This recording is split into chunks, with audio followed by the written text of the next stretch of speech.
جب فارم 47 والی حکومتیں ہوں گی تو ایسا ہی ہوگا۔ جسٹس فائز کے پاس دو راستے ہیں، ایک عزت کا راستہ اور ایک 3 سال کی نوکری کا راستہ۔ یعنی شاہد خاقان عباسی نے یہ کہا کہ جسٹس فائز عیسیٰ نے اگر ایکسٹینشن لی تو یہ بے عزتی، ذلالت اور رسوائی کا راستہ ہوگا، اور اس کا مطلب یہ ہے کہ بیکری کے سیلز مین نے جسٹس فائز عیسیٰ کے متعلق جو کچھ کہا تھا، شاہد خاقان عباسی نے بھی بس تھوڑے سے الفاظ تبدیل کر کے وہی کچھ کہا ہے، اور پاکستان کی جو تمام بار کونسلز ہیں، پاکستان کے تمام وکلاء بھی وہی کچھ کہہ رہے ہیں جو کہ اس بیکری کے سیلز مین نے جسٹس فائز عیسیٰ کو کہا۔ لیکن یہاں آپ کو ISI عمران خان صاحب اور ایک عالمی پارلیمنٹ کے متعلق ایک بڑی بریکنگ نیوز سے آگاہ کرتے ہیں۔ یہ ایک ایسی خبر ہے جسے پاکستانی میڈیا نے مکمل طور پر سنسر کر دیا، لیکن ہم آپ کو اس خبر کے 2 نکات مختصراً بتاتے ہیں۔ تو معاملہ یہ ہے کہ اس خبر کے پہلے نکتے میں ISI اور عمران خان صاحب کا ریفرنس دیا گیا۔ اس کے بعد اس خبر میں یہ بتایا گیا کہ ISI اور عمران خان صاحب کے متعلق کینیڈا کی پارلیمنٹ میں ایک قرارداد پیش کی گئی ہے۔ یہ قرارداد کینیڈا کے ایک رکن پارلیمنٹ کی جانب سے پیش کی گئی۔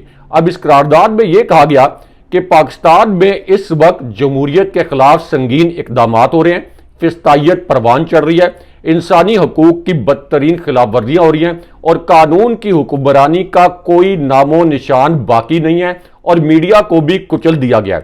اس کے بعد اسی قرارداد میں یہ مطالبہ کیا گیا کہ پاکستان میں آئین اور قانون کی بالادستی کو جس طرح سے روندا گیا ہے، اس کے بعد ملٹری افسران، خصوصاً جو ملٹری جنرلز ہیں، ان کو ان اقدامات کا ذمہ دار قرار دیا گیا، یعنی اس قرارداد کے الفاظ کے مطابق۔ اور پھر یہ کہا گیا کہ ملٹری کے یہ جو جنرلز ہیں، ان پر کینیڈا کے لیے سفر پر پابندیاں عائد کی جائیں اور ان کے نام بلیک لسٹ میں شامل کیے جائیں۔ یہ میرے یا آپ کے الفاظ نہیں ہیں، یہ کینیڈا میں کینیڈین پارلیمنٹ میں پیش کی جانے والی ایک قرارداد کے الفاظ ہیں۔ لیکن یہاں آپ کو army chief general Asif Munir اور عمران خان صاحب کے متعلق اب سے کچھ دیر پہلے جو ایک اور بڑی بریکنگ نیوز آئی ہے، اس بریکنگ نیوز کے متعلق آگاہ کرتے ہیں، اور عمران خان صاحب نے army chief general Asif Munir کے متعلق کیا 2 حساس جملے بولے اور کیا 2 حساس نوعیت کے انکشافات کیے جنہیں پاکستانی میڈیا نے سنسر کر دیا۔ یہ دونوں انکشافات مختصراً آپ کے سامنے رکھتے ہیں۔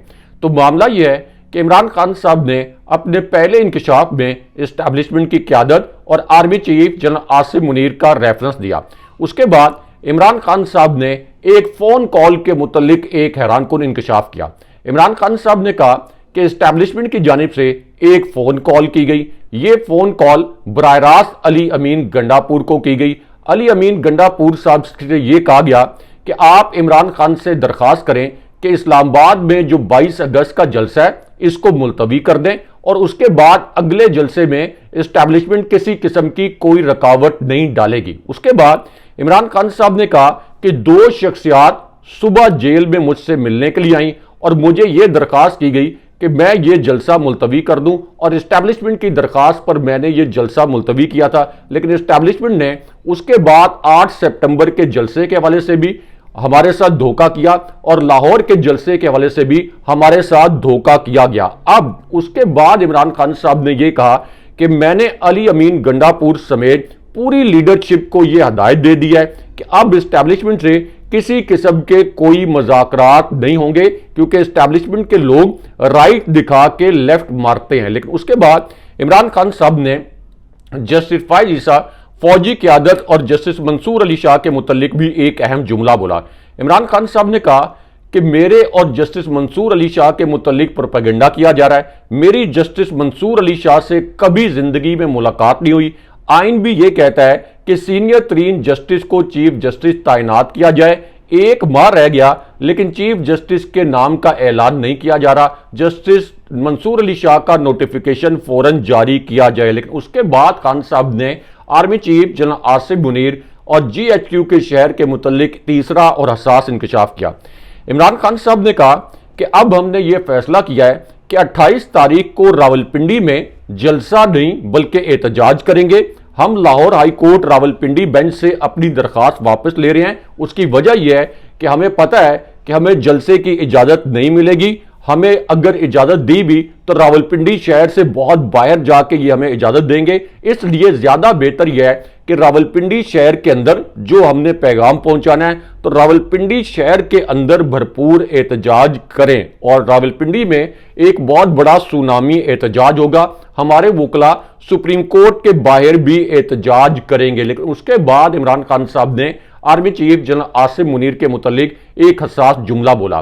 اس جملے میں عمران خان صاحب نے کہا کہ میرے اوپر ایک نام نہاد اور جعلی ایف آئی آر ایک بغاوت کے مقدمے کے حوالے سے کاٹی گئی ہے، اور اس ایف آئی آر میں یہ الزام لگایا گیا ہے کہ میں نے فوجی قیادت کے متعلق کوئی نامناسب الفاظ بولے۔ خان صاحب نے کہا کہ میں نے جو الفاظ بولے یہ حمود الرحمان کمیشن کی رپورٹ میں لکھے ہوئے ہیں۔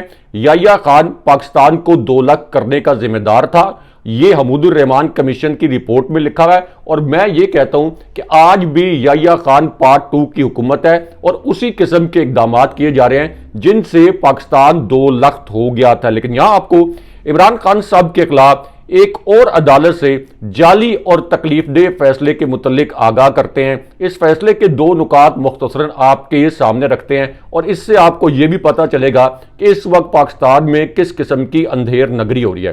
تو معاملہ یہ ہے کہ عمران خان صاحب اور بشرا بی بی صاحبہ کے خلاف جو جعلی توشہ خانہ 2 کیس تھا، اس کی سماعت اسپیشل جج سینٹرل شاہ رخ ارجمن نے اڈیالہ جیل میں کی۔ عمران خان صاحب اور بشرا بی بی صاحبہ کو اڈیالہ جیل میں قائم ایک خصوصی عدالت میں پیش کیا گیا، اور ایک ہی کیس میں یہ دوسرا ریفرنس عمران خان صاحب اور بشرا بی بی صاحبہ کے خلاف بنایا گیا تھا۔ اب اس سماعت کو بجائے اس کے کہ یہ کیس جو ہے یہ اڑا دیا جاتا، لیکن اس سماعت کے بعد عمران خان صاحب اور بشرا بی بی صاحبہ پر فرد جرم عائد کرنے کے لیے 2 اکتوبر کی تاریخ مقرر کر دی گئی۔ لیکن یہاں آپ کو چیف الیکشن کمشنر سکندر سلطان راجہ کی ایک اور گھناؤنی واردات کے متعلق ایک بڑی بریکنگ نیوز سے آپ کو آگاہ کرتے ہیں۔ یہ خبر مختصراً آپ کے سامنے رکھتے ہیں۔ تو معاملہ یہ ہے کہ چیف الیکشن کمشنر سکندر سلطان راجہ، جن کے متعلق میں استارتاً کہتا ہوں کہ پاکستان کی تاریخ کے سب سے زیادہ سیاسی طور پر بدبودار کردار ثابت ہوئے ہیں، جن کے اوپر آنے والے دنوں میں آرٹیکل 6 بھی لگے گا، جو اسٹیبلشمنٹ کے ایک حقیر سے ایجنٹ بن کے سامنے آئے ہیں، اب انہوں نے سپریم کورٹ کے 8 ججز کے فیصلے کو ماننے سے صاف انکار کر دیا ہے۔ یعنی وہ فیصلہ جس میں یہ کہا گیا تھا کہ پی ٹی آئی کو 78 نشستیں سپریم کورٹ کے فیصلے کے مطابق الاٹ کی جائیں، ورنہ اس کے سنگین نتائج برآمد ہوں گے۔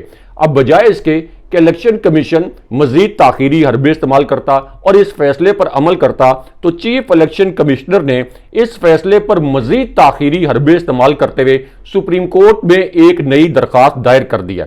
اب اس درخواست میں سپریم کورٹ سے الیکشن کمیشن نے یہ پوچھا ہے کہ کیا وہ جعلی الیکشن ایکٹ پر عمل کرے یا سپریم کورٹ کے فیصلے پر عمل کرے، لیکن سب کو پتہ ہے کہ سپریم کورٹ کے فیصلے پر عمل درآمد کرنا لازم ہوتا ہے۔ اس کے باوجود یہ اب درخواست تاخیری حربے کے طور پر دائر کی گئی ہے، لیکن اس کے اندر جسٹس فائز عیسیٰ کی ایک گھناؤنی واردات بھی شامل ہے، اور وہ واردات یہ ہے کہ ممکن ہے کہ جسٹس فائز عیسیٰ اس درخواست پر اپنی مرضی کا ایک بینچ بنا لیں اور اس کے بعد اپنی مرضی کا ایک فیصلہ کروا لیں جو کہ تحریک انصاف کے خلاف ہو۔ لیکن یہاں آپ کو ڈی جی آئی ایس آئی اور اعلیٰ عدالت سے آنے والی ایک بریکنگ نیوز سے آپ کو آگاہ کرتے ہیں۔ اس خبر کو بھی پاکستانی میڈیا نے دبا دیا، اس کو ڈاؤن پلے کر دیا، لیکن ہم آپ کو اس خبر کے 2 نکات مختصراً بتاتے ہیں۔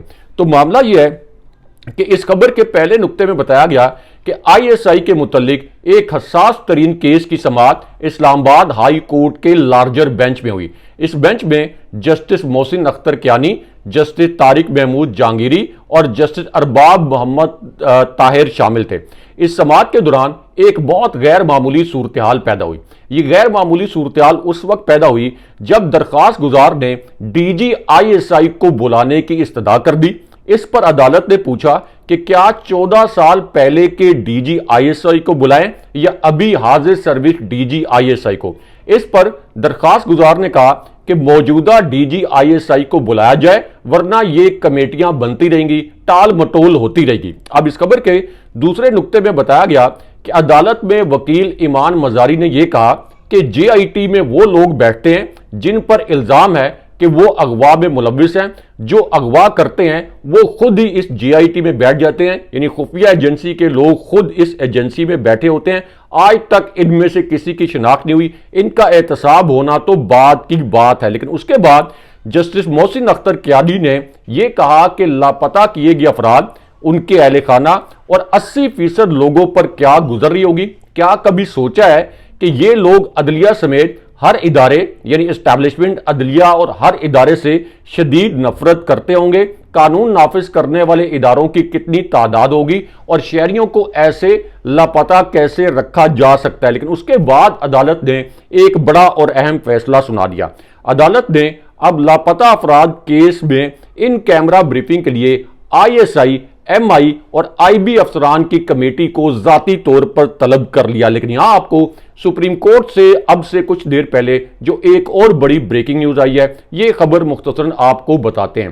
تو معاملہ یہ ہے کہ جسٹس فائز عیسیٰ نے جس طرح سے سپریم کورٹ کا بینچ بنانے والی کمیٹی میں تبدیلی کی اور جسٹس منیب اختر کو نکال کے جسٹس امین الدین کو اس کمیٹی میں شامل کر لیا، تو اب پی ٹی آئی نے اس کمیٹی میں تبدیلی سے جڑے آرڈیننس کو سپریم کورٹ میں چیلنج کر دیا ہے، اور اس درخواست میں یہ کہا گیا ہے کہ اس جعلی صدارتی آرڈیننس کو غیر آئینی قرار دیا جائے اور صدارتی آرڈیننس کے بعد جتنے بھی فیصلے لیے گئے ہیں ان کو کالعدم کیا جائے۔ اگلے پروگرام تک کے لیے اللہ حافظ۔